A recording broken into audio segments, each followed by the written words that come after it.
ಪರಿಚಯ. ಕವಿ ಜಂಬಣ್ಣ ಅಮರಚಿಂತ ಜನನ 1945. ಬಂಡಾಯ ಕಾವ್ಯ ಸಂದರ್ಭದಲ್ಲಿ ಕೇಳಿಬರುವ ಪ್ರಮುಖ ಹೆಸರು. ಇವರು ರಾಯಚೂರು ಜಿಲ್ಲೆಯ ಲಿಂಗಸೂರು ತಾಲೂಕಿನ ಅಂಕಸದೊಡ್ಡಿಯವರು.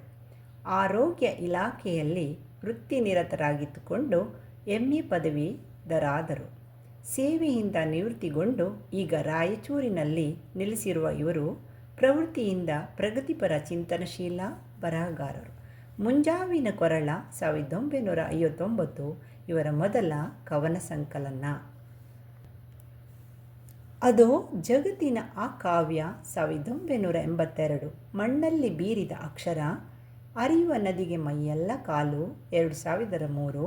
ನಂತರ ಪ್ರಕಟವಾದ ಕವನ ಸಂಕಲನಗಳು ಕುರುವಯ್ಯ ಮತ್ತು ಅಂಕುಶದೊಡ್ಡಿ ಇವರ ಕಾದಂಬರಿ ಕೃತಿ.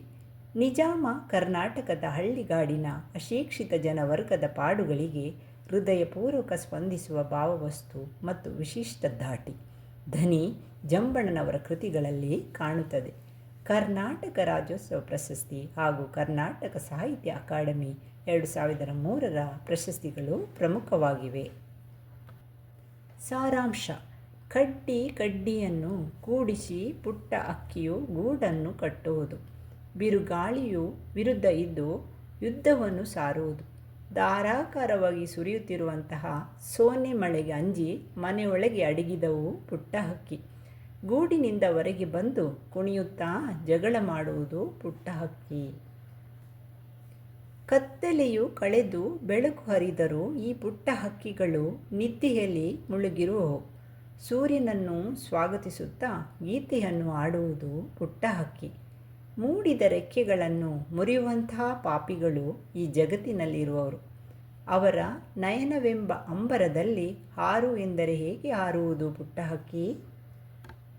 ನೀವು ಎಷ್ಟು ತಡೆಗೋಡೆಯನ್ನು ಕಟ್ಟಿದರೂ ಜಗದ ಅಂಗಳದಲ್ಲಿ ಆ ಮೂಲೆಯಿಂದ ಈ ಮೂಲೆಗೆ ಸದಾ ಹಾರುವುದು ಪುಟ್ಟ ಹಕ್ಕಿ.